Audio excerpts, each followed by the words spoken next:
Урматтуу мисте сүйүүчүлөр, бүгүн Ош областы Кара Суу району Акжар айылында турабыз. Yanımızda бул мистенин бактын ээси Майсал эке. Майсал эке өзү бир аз түшүндүрүп берсин мисте бак жөнүндө. Ассаламу алейкум туугандар. Мен ал мистенин багын 2019 жылы Анжан алып келип, Иран уругу деген эле. Алып келип келдим. Буюрса 7 жыл болуп калды, 7 жылда чоңоюп ушунча мал жетти. Бирок сорту мен ойлогондой болуп чыкпаган үчүн менин иним мага келип консультация берип, бир түрдүү болгон жакшы деп мага маалымат бергенден азыр биз улап мал жерге менде жазында келип атат экен, алар уже чоңоюп калды. Буюрса бардыгын эркек ургачы бөлүп алсак, система ашталып туруп, ошондо түшүм жакшы бере турган отуруп деп мага түшүндүрүп берген. Анда калса бир экөөбүз иштешип баштадык жаздан бери. Консультация алган бүгүн дагы келиптир эми, немеси жакшы. Буюрса эми ушул көзөмөлүндө медер иним жардам берип турса, жакшы түшүм алабыз деген ниеттебиз. Бул жерде тарт болуна демек, бул жерде кыйыштырганбыз. Ошол кыйшылгандардын бир бөлүгү көктөптүр, бир бөлүгү көктөбөптүр. 100% эмес. Бирок ошо көктөгөндөрдүн дагы эң жакшы өскөндөрдүн бирөөсү ушул. Муну бир каршы өскөндө эле асманга карап туруп, мына жип менен өзүнө тарттырып байлап коюшубуз керек эле да. Ошондо асманга түз өсөт эле. Бул жагын бир жылдан кийин аралап салабыз, могул мөмөсү чоң болгон мисте болот. Негизи ошондой аз бул жерде бир канча жерде кыйыштырылып туруп, мына жерде дагы бирөө. Мына бул эркек тарабы экен. Көктү боёгонбуз да, эркектерди. Ошолордон бул чаңдаштырыш үчүн бул өтө маанилүү.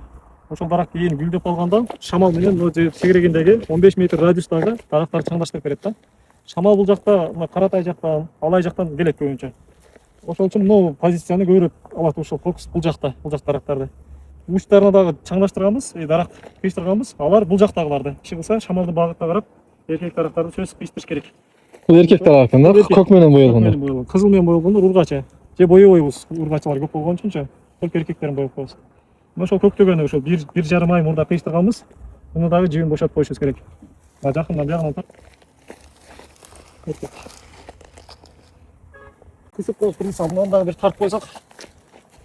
Мына жерде бир эме, бир билиш керек болгон нерсе, бул кысып калганда жип 1 айдан кийин бошотулуш керек. Чечилип, мындай бошотуп коюшубуз керек болбосо, дарак аябай кысып калат өзүнө-өзүчө. Жонорот да булар күн өткөн сайын клеткасы бөлүнүп, чоңоюп жонорот.